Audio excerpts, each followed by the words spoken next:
Okay, Felicia, right. and a very good evening to all my friends and to viewers tonight. Once again, we have our session every Saturday night session with regard to be a well-informed community.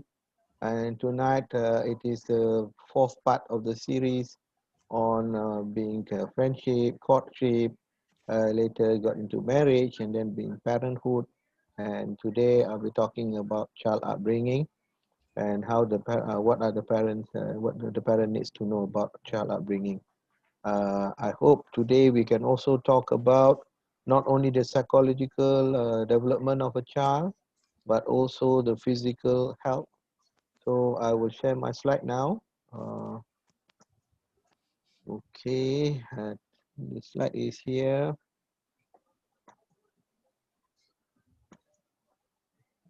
Okay, so this is the slides for tonight discussion,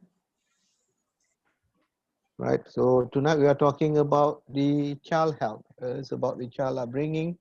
So the upbringing involve the biological, the physical, the psychological, the mental, and also the social aspect of the child. So all these three aspects is very important.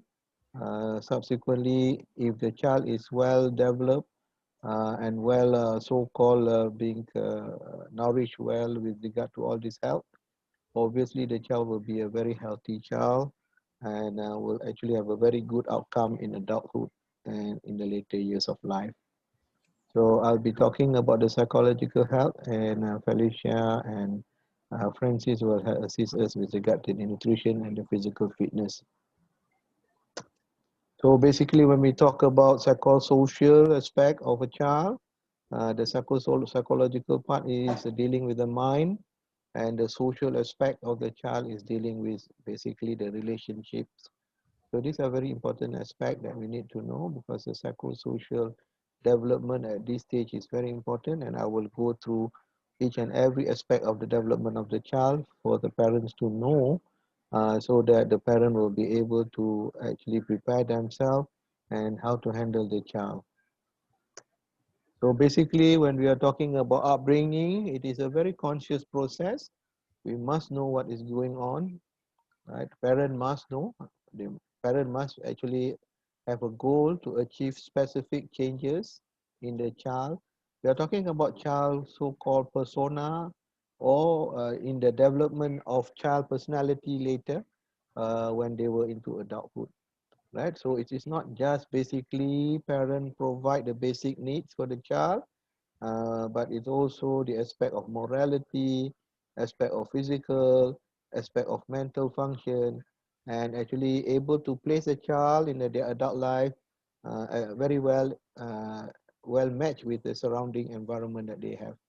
And basically, the upbringing in the later years leads to empowering the child to mature and to be a much able child to face with all kind of a life challenges and adversities that they may face even at a very young age. Because the child, even at a very young age, can actually suffer what we call childhood psychological trauma. So if the upbringing is successful, the child will become very independent person, will be responsible, and will be a mature person in the future. So this is what we are actually our goal are basically. So what are the practices for raising your child? So it is important for us to take note all these things that I'm going to talk about. So basically, as you know, upon marriage, obviously, within the first year of marriage, I believe that uh, the couple will usually have quite rather immediate within the first year they will have the first child. Some couple maybe struggle a bit to get the child, but I believe most of couple will be able to get their child, and subsequently we can see that with the child in the family, the couple will become more and more happy, more and more loving to each other because the child is actually the one that bring the bonding and the bondage together between the mom and dad, and also with the child's present, the love cherished very well. So the best is that to make the child a happy child. So that's our duty. Basically, if the child is happy, and the child will grow up very well. But along the line, even at a young age, if the child is not happy, if the child is having a lot of so-called inner turmoil within themselves, they may end up having trouble even at that young age. So positive parenting, these are the things that we need to actually consider seriously when we talk about positive parenting. They can be actually the parent must be very supportive, parent must be involved with the child, right? What we are worried is that if both are working parent, so obviously the involvement might not really be there as much, because we know that start early in the morning, the parent already have left for work, the child has left for school, and now unfortunately sometimes the child is only back in the evening. The mom and dad were back in the evening. The child came back actually later in the afternoon, but there was no one to attend to, so the child is on their own, and sometimes the child is in the child care and whatnot. And also, it's very important in a positive parenting is that they have a healthy lifestyle, right? Child, mom, and dad will be actively doing some physical exercise and whatnot. And the child is being actually enforced and reinforced his behavior with regard to actually appreciation. So reward can be one of the positive nature, or giving encouragement or praising any kind of achievement. Because quite a number of time when good is done, maybe the child is not well praised, but when child did something wrong, maybe punishment and negative so-called words and whatnot came in easily, and that demoralized the child. And also good parenting, positive parenting is when the parent listen to the child well, and when the parents sit down to communicate and explain things seriously to with regard to what is good, what is bad, what is right, what is wrong.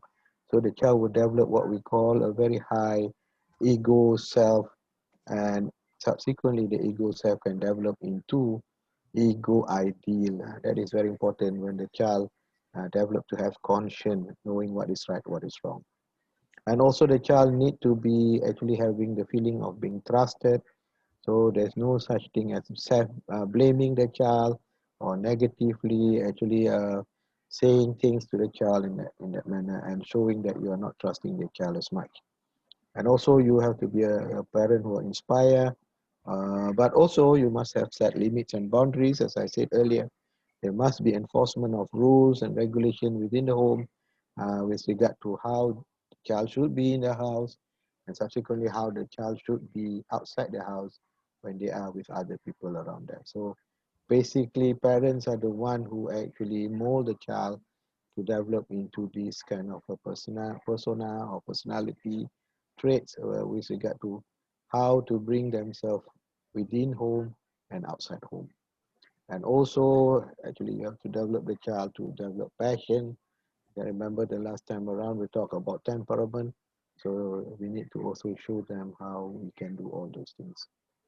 So these are positive parenting that is very important for each mom and dad to know, if possible, to do it together. Always remember, as a parent, you have to both doing things together in tandem together, not antagonizing each other, and not actually sabotaging each other. So this is very important. So this is how the first child actually can do feel. All right, being as a first child, is they know that they found love from everyone because they are the only child then. But as they grow up, they become more pressured, and because of the responsibility placed upon them as an elder child. So obviously, we know that when the second sibling comes in, the first elder child will have more and more pressure and more responsibility, because the parent was hoping that the child can also took care of the sibling, the younger sibling. But at the end of the day, usually the firstborn child become very respectful, become compliant to the parent and to authority and to elder figures and whatnot.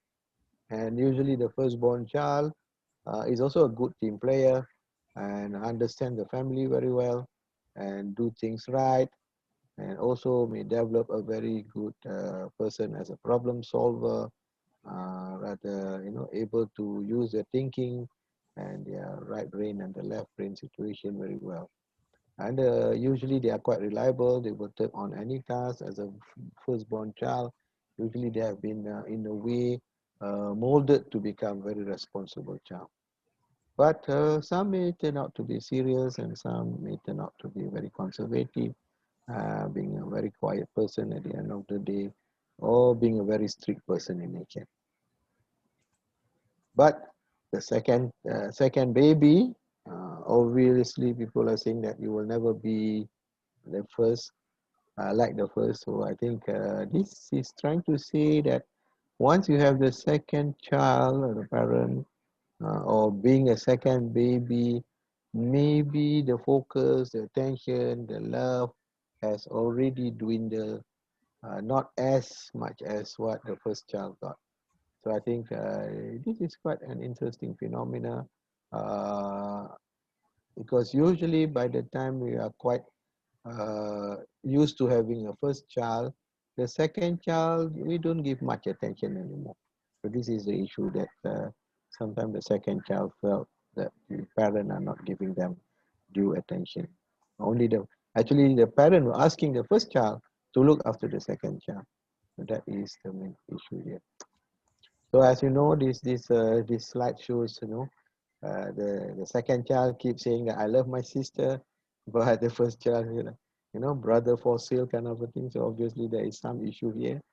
I think as the responsibility goes and the pressure is much more, obviously the first child felt the burden.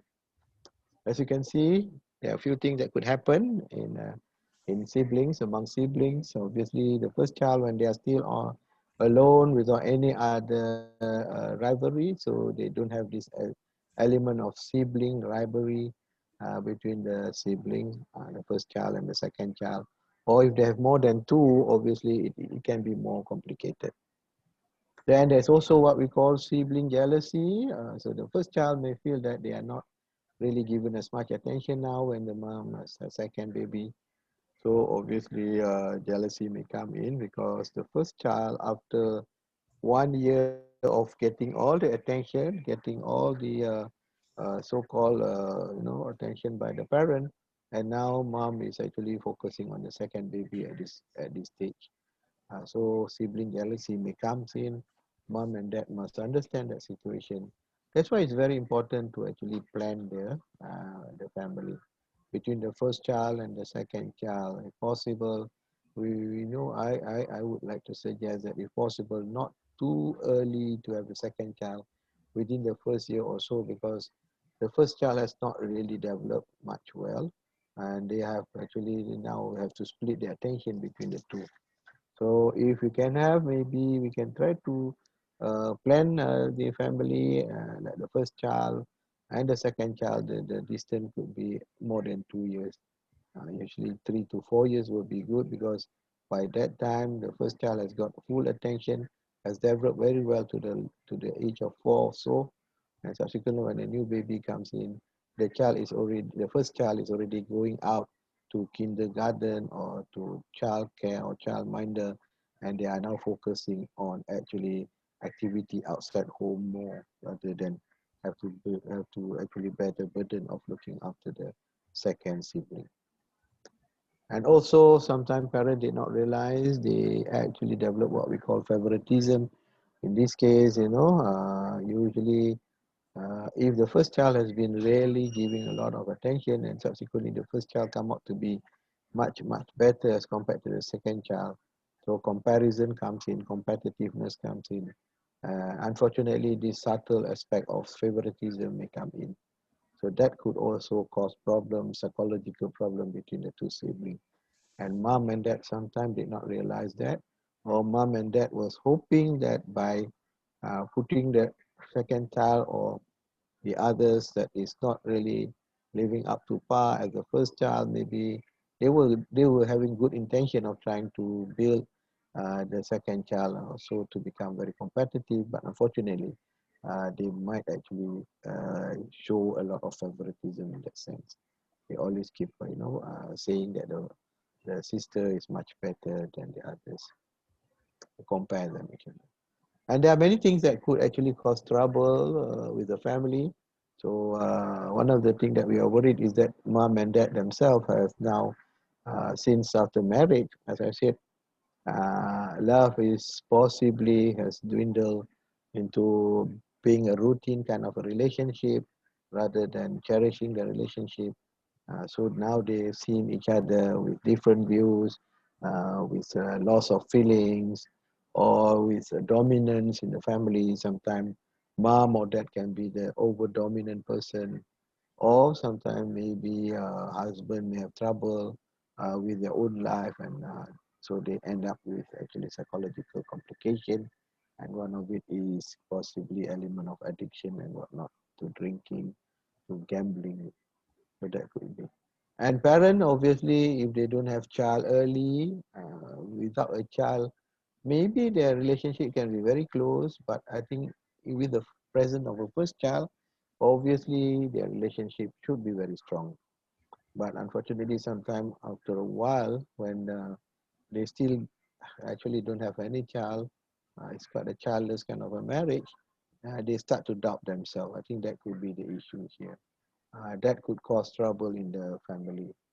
And also subsequently they may end up into alcoholism, or they may end up into having a relationship and sexual problem. And there are many other issues, example infidelity, example financial constraint, example household issues, sometimes in terms of actually communication, there's element of negativism, criticism, unnecessary comment, and rather critical, cynical in nature. Or even sometimes either the parents, mom or dad, can be very irresponsible, or maybe both of them are so much focused on career, and subsequently when both have a very high intense career kind of a situation, maybe the family get disrupted, right? Or again, parents can have this issue of over expectation, excessive expectation, and so quarreling can come in. And sometimes there's issue about who dominate, who become the leader. So it is a teamwork in relationship, in marriage. It's a teamwork. If this cannot be happening very well, obviously the collateral, that is the child, the children, the siblings, among the siblings, they will have end up with trouble because of this so-called collateral damage that can be done by the parent who's having trouble. So always remember, no couples are perfect, obviously, but they have to actually cherish and build up the beautiful relationship to stay on, right? And basically just to complement each other, not to become against each other in that sense. Even though two different poles of personality, completely a different position in personality, but they maintain their compatibility. This is very important. It's not necessary to be like-minded, but at least the relationship and so-called the compatibility is consistent. They long for each other, they want to be together, and they are crazy for each other. I think that is what love is all about. So if love is no more in the air, obviously you are no more crazy for each other. So these are the issues with regard to when love start to diminish even during the first year or the first 3 years of marriage. So we need to take consideration how we actually build up that kind of love to be again and again revisited, replenished, and make it more and more rather than make it become so routine that it is no more an important issue to be in love with each other. So they are supposed to be very passionate with each other. They are very compassionate to each other. They care for each other. And also now they know that if they have children, both of them have to work together to ensure that the family is not in any way being threatened into a very poor situation. So as I said earlier before, there are these so-called psychosocial stages of Erickson with regard to the child development. I think every parent need to know this with regard to the age. At the age of infancy to 1 year old, the child should actually graduated after the age of 1 to become a person who has hope, right? And because they have hope, they can actually appreciate their life very well. But if they are mistrusting people, mistrusting the world, then I think their hope with regard to life and living is quite affected. Subsequently, the first 3 years from year one, from age 1 to 3, so it is a conflict between giving the child the autonomy to do whatever they want to do, to be who they are in that sense. And at the end of the day, that will develop them to have the willpower, the will of doing things. But if it was not done very well, then they will develop what we call shame and doubt about what and how and who they are, kind of a thing. So if they have the will, then they will go on to do more and more, because will create motivation, will create commitment, will create actually inner self-motivation to move forward. And also at the age of 3 to 6, the preschool age, the child is usually very initiative. They wanted to do so many things. But if we stop the child from doing it, obviously they will end up become having guilt. So if they are very initiative and wanting to do so many things, the way they think about, they want to do, and we did not, or we encourage or we assist them to do it correctly, so they develop the sense of purpose. Where at the age of preschool, the child now have a sense of purpose, and because of that, they become a resilient person at the end of the day when they have this development of sense of purpose. So just imagine at the preschool age, the child must graduated all the 3 stages very well.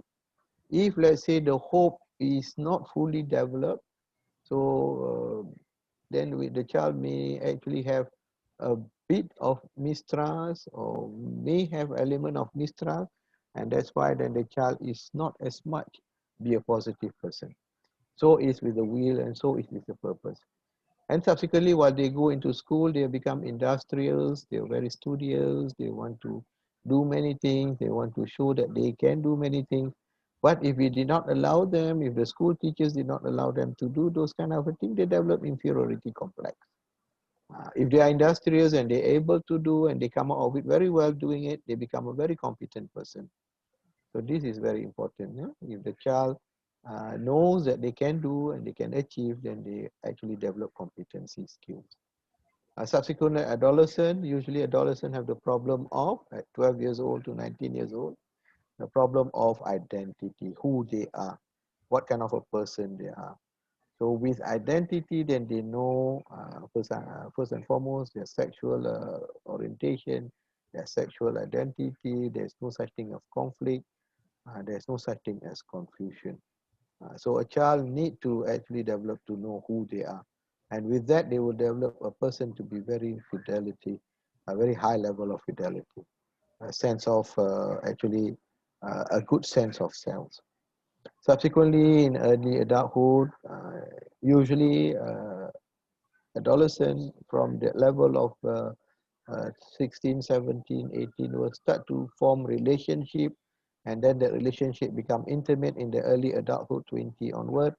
And usually they wanted subsequently, after working, after passing their studies, they wanted to actually go into that so-called relationship, being a friend, and later being having courtship, and later into marriage. So this is where the child, when they develop informed, intimate relationship. If not, the child become isolated. They be alone. They are not able to actually move out to meet people. They have low self-image and things of that nature. So if the child has been developed very well into early adulthood with intimacy, was given to be actually prospering in that sense, understanding their role between them and the other so-called sex, gender different. So they develop a very good sense of love. So this is very important. If not, the child will not having this element of in love in sense of actually they will misbehave, they will do a lot of things because there was no element of actually love in that sense. And subsequently after that, in adulthood, 26 years to 60 plus years, so usually the person will become more and more generative. I mean, they are more and more enterprising, they are more and more able to achieve so many things. But if things are not happening even from the very young age into adolescent age, into adulthood age, usually this person will end up with not getting anything and they become stagnation. Stagnation means they remain the same, they have not improved, they are not achieving better. So it's very important. All these stages is very important to develop very well according to the time. If the person is actually very generative, so they can have what we call care. So they can care for others. They show concern for others. That's why the intimacy, love, and whatnot is part and parcel of being compassionate, caring, and loving. And by the age past 65 or so, usually that person has actually sense of integrity within themselves. They feel good about, they become wise, they become mature. Unfortunately, some of those person that we see even at the age of 60 or so, their life is actually always in the kind of despair, and it's because they were not able to develop their so-called psychological, psychosocial development very well. So you just imagine all these stages, age of life is very important for the individual to actually complete uh, form and graduated from one year to another very successful. Mom and dad need to know this because if not, mom and dad role may be to the level of adolescent because subsequently after that the child will have to actually be more independent in nature. But during the first 20 years of life, mom and dad has a very important role to ensure that the child actually develop into a very well in terms of psychosocial development. So by the time they reach adulthood, then actually they can form their own family. Then they actually can repeat the whole process of getting their offspring to become a very so-called well-developed person. So this is very important, as you know that most of us actually did not have this understanding before when we become parents. So that is how sometimes we do quite a number of things which actually goes into the opposite of what we are supposed to achieve. And obviously, all the virtues that we are looking for actually were not completely developed. So that could be a big problem. If hope is not well developed, will is not there as much, purpose is not there, sense of purpose, not really competent with self in many things, not really having love and care, or not wise and things of that nature. Obviously, the person will have not a nice life and living and doesn't feel at peace with himself. So this is another way to look at it. Obviously, at the infant stage, it's about trust. All right. So that is the positive part is on the above the line, and the negative part is below the line. So you can see it is just a repeat of what was mentioned in the earlier slide. So obviously by adolescent, the child must already have their identity, knowing who they are, what they want to be, what kind of so-called career, and who can be their actually at the end of the day life partner. So obviously, if you see all these, what can happen is that if the child is actually not industrial, the child has guilt, if the child is not having autonomy, the child having doubt, if the child is not having a good trust in the world with the people around, the child has what we call development of paranoia, obsessive compulsive disorder, depression, and also inferiority in the self-image and whatnot. And subsequently, the child become adolescent doesn't know who they really are because they have not been properly developed. So as you know, at the very young age, we know that from year one onward, many things could happen to the child. Mom and dad could be the main contributor to what happened, and then the other members of the family could also actually cause trouble to the child or to the family, to mom and dad and the child. So the child actually may develop what we call psychology trauma at childhood level, child psychological trauma. And that will develop into what we call these trees of having a lot of problem with inability to trust, with low self-esteem. And because of that, they become guilt, they feel pain, they feel fear, they have anger, they have shame, and subsequently all those psychological conditions will come up in the later years. Uh, So-called the compulsive behavior, the eating disorder, the impulsive, the violence tendency, the phobias, the deliberate self-harm issues, right? The sexual problem, the sleeping problem, depression, post-traumatic stress, and whatnot. So this is very important. If you did not take care at a very young age, the psychosocial stages of Erikson, so these may end up with a lot of psychological disorders or psychological complications. Again, if you look at these are the basic needs. The basic need is that mom and dad should prepare uh, food, water, warmth, safety, security, and the physiological need and the safety need as a basic need that is very important for the family to have. So just imagine if the family is not they themselves, parents or they themselves have problem in even keeping up to their own physiological need, to their own safety need. Obviously, what happened to the child will be much more worse than the parent are actually facing. And then subsequently, the next level is going up to the psychological need. Obviously, the child need to be having the idea of belongingness and the love, and then it's how they develop what we call intimate or good relationship with friends, with parents, with other members of the family. And the esteem needs, then they feel good about themselves, they feel they accomplish. These are the psychological needs that need to be actually developed, to be graduated so that the child become an able person into adulthood. And subsequently, obviously, at the end of the day, they feel self-fulfilled. So basically, they know that their full potential, they know that what they can do and how much they can achieve. So that is called self-fulfillment need or self-actualization. This is the Maslow hierarchy of need that can be addressed. Right? So this is another way of looking at it.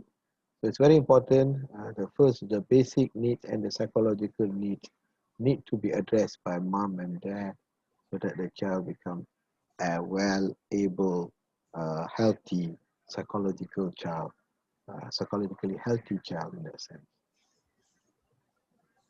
So again, there are many other development that need to be addressed in a child. The other important is the intellectual development. Beside the psychosocial development, we also need to care for the intellectual development of the child.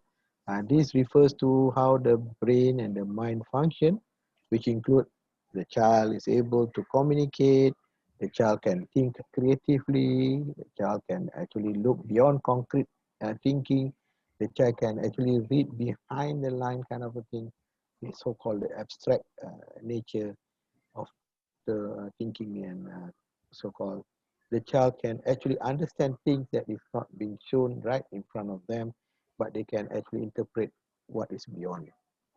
And also the child is also can become a problem solver, able to pay attention and make sense of the world, and able to make a good or better judgment and having a good right conclusion. So these are elements of intellectual development. And this goes according to the age also. It's not it comes all together. So basically at preschool, the child need to be able to communicate. At actually primary school level, the child need to be developing better creative thinking and abstract nature. And then subsequently into mid school, middle school, able to solve problem, able to give attention, able to make sense of the world when they are in adolescent age, and able to make judgment and conclusion by then at the adolescent age. Because these are all very important intellectual development before the child can go into adulthood. And here is another way of looking at the intellectual development. As you know, again, what does it mean is about the mind and about how the thinking is. So obviously it's about communication, especially in this case, we need to know about the speech, how how much actually the child should develop speech-wise. So here at 3 months of age, the child should be able to smile, should be able to actually show some kind of that emotion. And subsequently, by 6 years of age, the child able to recognize the parent. And by 9 months of age, actually the child able to listen and then to copy sound. At 1 year of age, the child able to actually imitate behavior like waving and and start to actually using single phrase, monosyllabic word. By 18 months, use more than one identifiable words. By 2 years, the child is actually able to use what we call telegraphic speech, two word sentence kind of thing. Subsequently, by 3 to 4 years, the child should be able to do arithmetic, should be able to count, and the child is very inquisitive. By 4 to 5 years of age, at preschool level, the child actually can also have a good relationship, understanding rules, and actually create jokes and solve problems in that sense. So the child will learn through what they see with the parent or what they see with the people around them. They imitate them or they observe them or they ask questions or they actually explore inquisitive mind or they actually repeat things frequently, and that's why they become better. And parent, how does a parent help? The parent are supportive. The parent usually actually giving a positive reinforcement, not the negative reinforcement, not punitive, not negative in that sense. So always praise the child, right? Answers questions what the child is asking for, clear the child's doubt, and give a lot of encouragement, explain a lot of things, and encourage actually in the sense of learning through play. So these are all things that the parent should do. So obviously, if you will look at this, the playing with and reading to your baby is much better way to help him learn rather than let the child stare in front of the TV and learn themselves things that is there in the TV. Nowadays, actually, the child, as you can see, actually, the so-called the younger generation, the Y, no, the Alpha generation, the Beta generation, they are very good using the so-called gadgets and tools. Actually, as long as those things that they are seeing are interactive in nature, they respond to them very well. So they can pick up very well in terms of actually how to operate the gadget to start with and what they learn. If they see that it's a very interesting thing that they can learn, they will learn very fast. So it is another way. It means that we have to do what we call interaction with the baby, with the child. So if no interaction, the child can be a dull child. So play with the child. So obviously, uh, at a very young age, you have to actually develop the intellectual nature very quickly by playing with the child. So we can see actually at this age, at this time around, parents are usually playing with the child because they have the time and they actually enjoy having the baby. Unfortunately, if the baby come in quick and there are many from one to the other in a very in a short manner, that is every year they have a baby, maybe they don't have enough time to actually do all those things anymore. So your baby should be able to follow things, so show them the way, teach them, do a lot of so-called imitation, uh, building their ability to actually give you the attention. So this is how you develop the intellectual ability. And subsequently, it's also very important to note about physical development. In a child, we got what we call the gross physical development and the fine physical development. These are the development that you must know that your child should be developing at 2 months, 3 months, 4 months, and whatnot until at 18 months of age. right? Able to lift up the head, can roll over at 3 months, can sit prop up, is able to sit without support, right? This has been shown using this diagram, which is very easy to understand, right? At 1 month, the child is actually just lying there, right, in a very supine position. Then at 2 months, it can turn around to be actually on a prone position. And subsequently, at 3 months, we're able to fetch things. At 4 months, start crawling. At 5 months, playing. And then 6 months, was saying things. At 7 months, able to start to sit. To 8 months or so, subsequently will start to actually rise up and start to stand and goes on walking. So these are actually gross motor skill plus some fine motor skill, right? The fine motor skill can be at 1 month, clenching fists, at 3 months, whole hand in front of face, hands open. At 4 months, actually can bat at objects. At 5 months, can grasp object. At 6 months, can actually go let go of toys to grab another, so they can pick up things. 7 months, they can move toys. 8 months, they have pincer grabs. Right, 9 months, they can hit two objects together, and subsequently 10 months, 11 months, and 12 months. So we need to actually know all these things to realize whether our child growth and development is actually appropriate with the age that the child is. If not, we might miss it, especially with regard to the development of intellectual development, whereby sometimes we don't realize that the child is rather delayed in the speech to start with, and also having trouble when the child is in the primary school, at that primary level to until about 9 years of age. You should be able to pick up dyslexia, whereby if the child having trouble in reading, having trouble in comprehension, having trouble with arithmetic, having trouble in writing, so those kind of things should be picked up by actually standard 3 or 9 years of age. If not, then the child will end up not get noticed, and subsequently improvement might not be coming that early, and the child got so-called a wasted life at a young age. And these are the few things that maybe you can actually develop your child, the fine movements, the thinking actually in terms of arranging things and whatnot. So the developmental milestone, there's another after the so-called first year of life. So in terms of the skill, cutting papers, writing, grabs, handwriting, buttoning, zippering, and shoe tying. So these are the 3 years old, 5 years, 4 years old, and 5 years old able to do. So just take note that these are the things that you need to be observing. If there is some issues, so maybe we have to actually go and seek some kind of assistance.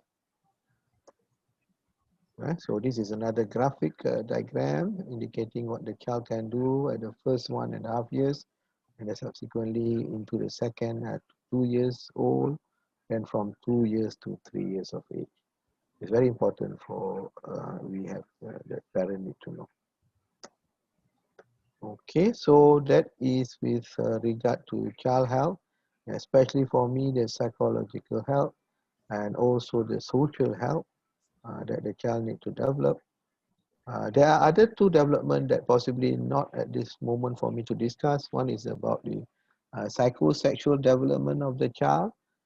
Maybe that is a little bit difficult for us to understand, but there are also certain conditions that comes up if the psychosexual development is not properly developed. So that could be discussed, I think, on another forum. And so I would like to invite at this stage, maybe Francis or even Felicia, can we talk about the nutrition part of the child health and also the fitness part?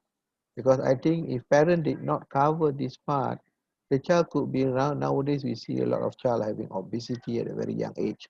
A lot of child has not properly developed gross development wise and fine motor wise kind of a thing. So maybe Francis, you can initiate the discussion on the physical health. Okay, thanks, Prof.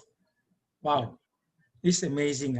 You have actually given the whole roadmap of child upbringing, Yeah. which most parents has missed this part of the information. You know, in Mm. fact, when I look at it, actually, honestly, I actually didn't understand about whole of this roadmap. You know, and but Mhm. I have actually the way I learn is to by seeing role models. You know, Yeah. reaching out other families and see the children. They talk, people like to talk about the children, so I listen. You know, then they tell how, then ask them how they encourage them to do reading. You know, how they develop the intellectual part. You know, Mm. this is most of the parents actually have actually uh, missed out. You know, and I realized that it's so important to have this as a community education. So it's very Yes. important for us to actually extend this to the community, because Yeah. people actually, these are so valuable. I feel that, but yet you know, people are not able to access it. You know, so it is so important because end of the day, when in our daily work in a community wellness so-called center. Mhm. So parents they come, you know, and then I encourage them to bring their kids, you know, then talk about the kids, you know, the kids are stubborn, the kids are not very, you know, not uh, not focused, all this and that, so many things, you know. Mm. So when they brought it to the center, then I realized that actually now from your session, I realized that those are all actually the side effects of the trauma of the Yeah. upbringing. So it is so important because after it developed into the problem, only people realize that there is a need, you know, to overcome it, Mm. which I think is a little bit difficult. You know, at the end of the day, you know, if we can nip it from the bud, or we can actually avoid the problem, it will be much Mm. better for everybody. So I think we should take another milestone to really look into this so-called community seminars, or zoom into this kind of thing. And in your host presentation, there I found out so many stages, you know, so many stages. You know, I was realized during one of my my training I attended. You know, Mm. the trainer put it in the example of, you know, the animal kingdom, you know, animal kingdom and the Yeah. human. The animal actually, when the animals start from birth, you know, Mhm. once they drop out from the mother's uterus, you know, they will be stimulated and kicked, you know, and push for them to get into their on their legs as soon as possible. And then they'll Yeah. get into the milk and get the first milk and quickly develop into the resistance and get strong within hours. But Mm. unfortunately, human, even after at 16 years old, they're still not sure of themselves. So Yeah. this is very, very comparison, you know, the whole development process is so complicated in human being. So I realize it's Mm. getting more and more important why we should actually get this into the play. And before I talk into the physical part and the nutrition part, I Mm. would like to also open to the other people to say something about what Prof has just mentioned. You can Yeah. relate in whatever situation. You may put out the questions. Then only I'll cover the other part, and then I will do the summary of it. Okay. Yeah. Now anybody who wants to say something about it, after Prof said already, you don't worry if you got any so-called trauma that you're experiencing, because at this platform we understand why it becomes like that. Okay, even though some of you already having some of the problem, but you still didn't know why like that. You know, that is where you need a counselor. You need a professional to help you to trace back the roots of it, and then you become enlightened, and then it will be easier Mm. for you to get out of the problem. Okay, Yeah. so please be open-minded, and let's ask if there's any questions for Prof. You all can may do so now before I go into the session of the physical and the nutrition support in the child development process. Thank you. Sure. And anyone, Prof, you over back to you. You may want to ask them to encourage them to pick up one or two questions. Yeah. So basically, as I said, actually, it's never too late. Before we reach adulthood, our personality is not well formed yet. That means we are still like what we call the bamboo that is not hardened yet. So it can be redefined. It can be actually changed. It can be improved. But the unfortunate thing is that it wasn't realized, and it was too late after adulthood. That means by then, all those stages actually were lost without graduating very well from each level to the next. So this is the thing that we need parents to know. We need we ourselves to know so that actually we can be a person, resourceful person to teach others if we know about it. Maybe we are already into adulthood and we also already actually experiencing all those things with regard to our own development that is not fully developed well, but it doesn't mean we cannot redefine ourselves. By the age of 20, if you understand those kind of a thing, this is where you know which to use, the good one or the bad one. Yeah. Whether you can suppress the bad one and just show the good one that you have. Because all of us always have that traits, the Yeah. good traits and the bad traits. So it's never too late actually. It's never too late to redefine yourself. Yeah. But it's not a blaming session. It's not blaming parent. Yeah. It's not blaming the elders who actually are dealing with us when we were young. Yeah. But we need to understand so that we can put a stop from things going again and again into that cycle of so-called continuity doing the wrong thing by everyone. So that is the reason why we have this session. Yeah. Okay. Meantime, because its time is running out. So meantime, you all have any questions, you put right on the chat box so that Prof can pick it up or we can pick it up. So let me touch a bit on the connection of the physical part. Okay. Actually, all right. Basically, what Prof has mentioned about the whole child development needs is shelter, warm, love, this and that. Okay, there's already a lot of and then on top of that, there are two very important is the nutritious food and also the physical exercise. Now, this is actually part of the one of the most so-called the base foundation of related to the mental intellect so-called development. Okay, so I see now. There's a reason why the ministry talk about breastfeeding. You know, it is a complete food for a child during the first 6 months at least. Now that is very important. Okay, but unfortunately, they are busy parents, you know, both have to work all this and that. And in fact, now they are getting more and more awareness of breastfeeding, promoting breastfeeding at workplace, all this and that. It make it more so-called acceptable, you know, right? Anyway, that is the most important part. Then later, then only we start to introduce the staple food and okay.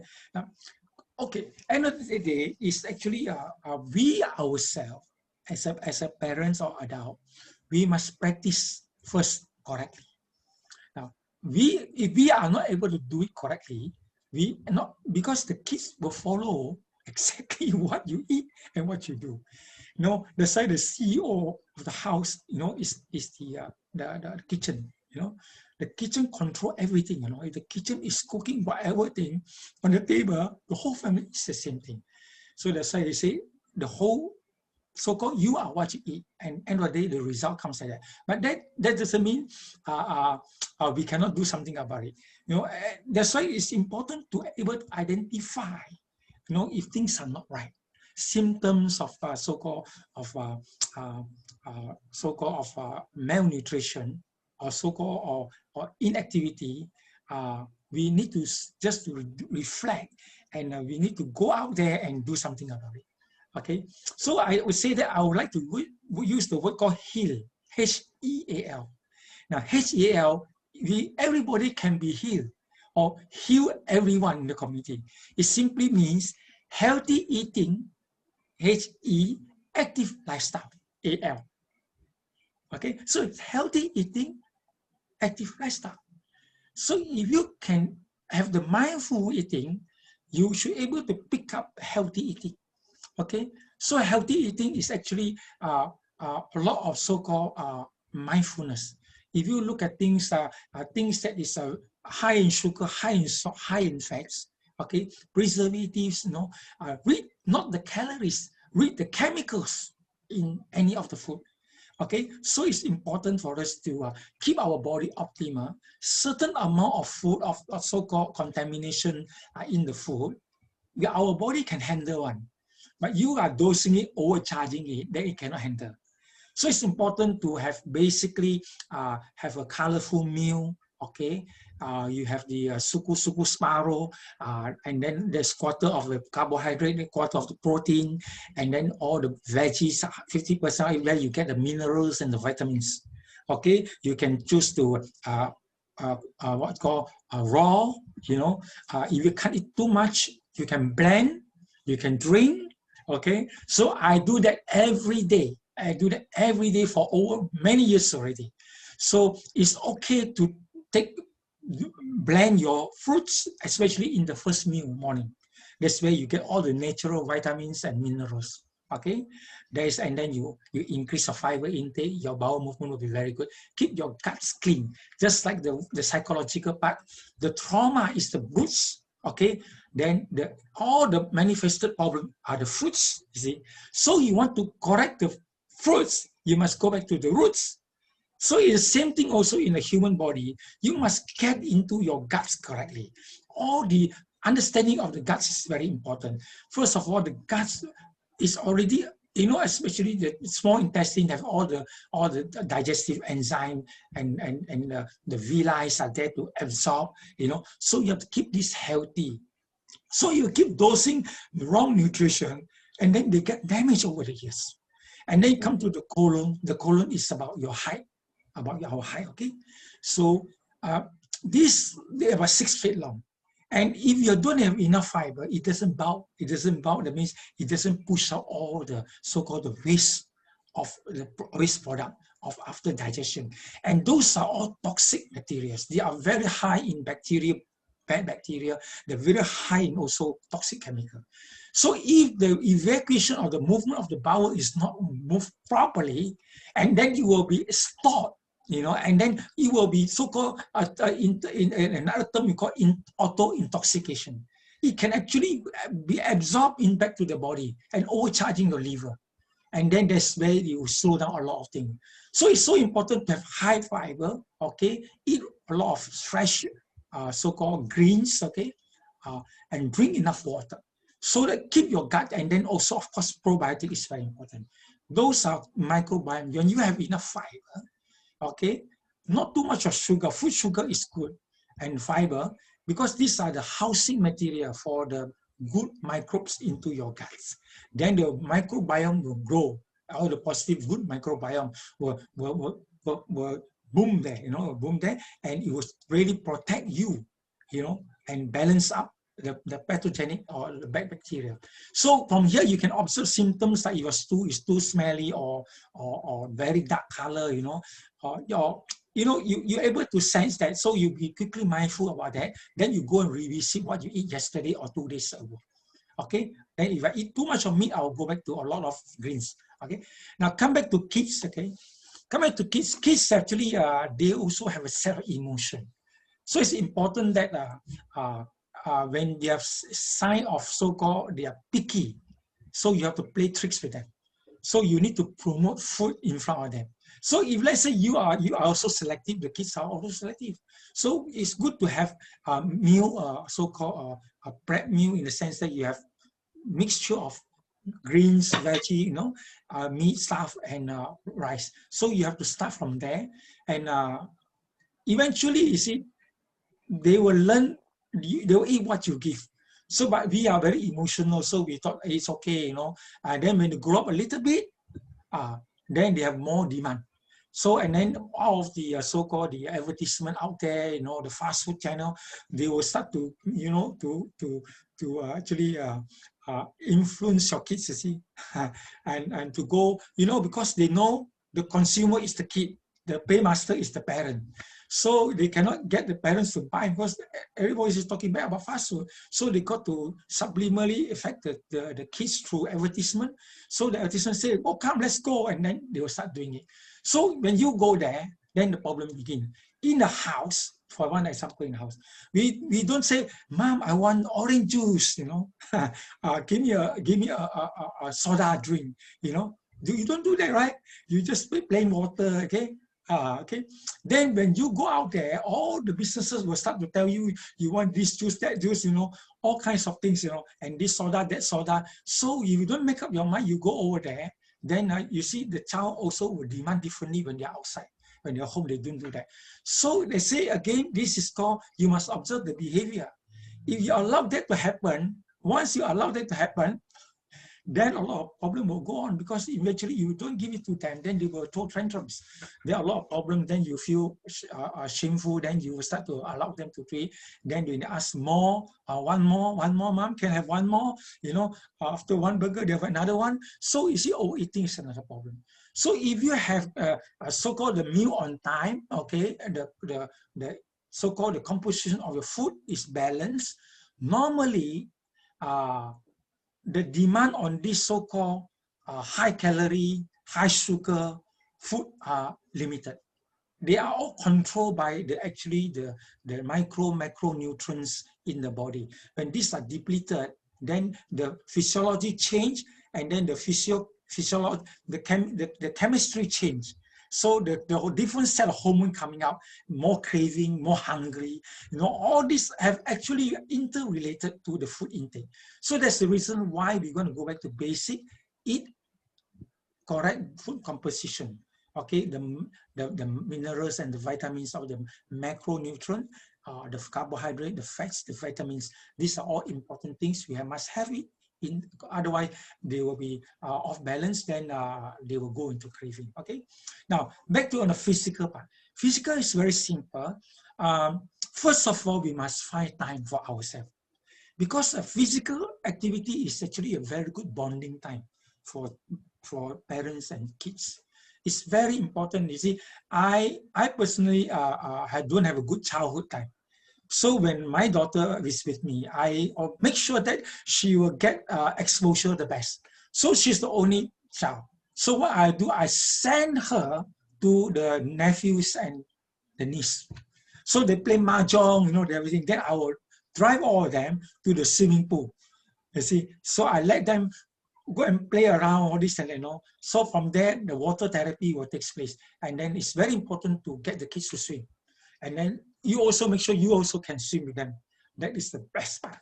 So like cycling, you know, like brisk walking, you know, like I saw many parents, they are not very professional people. They are just ordinary people.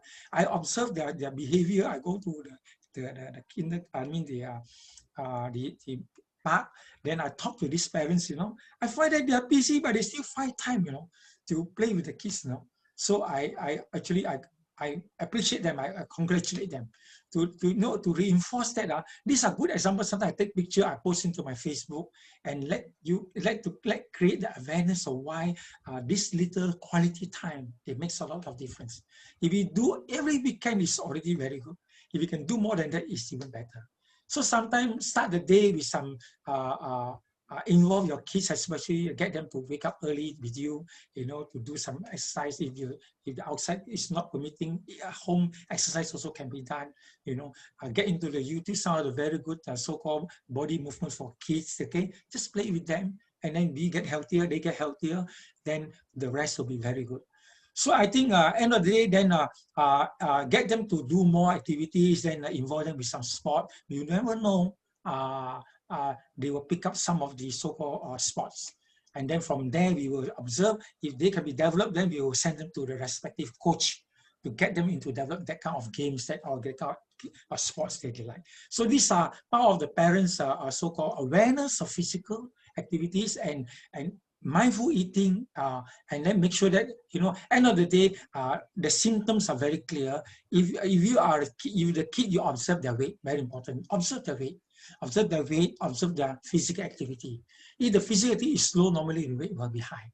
If the physical activity is high, normally the weight is controlled.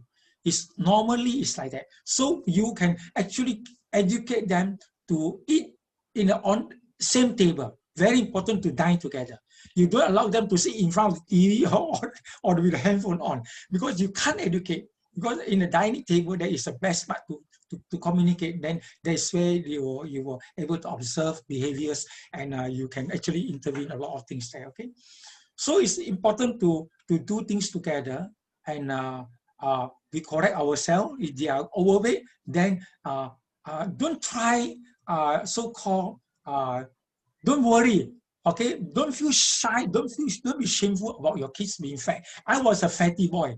You know, I cannot remember, I don't have any picture of me being fat, but my nickname in childhood is fatty, you know.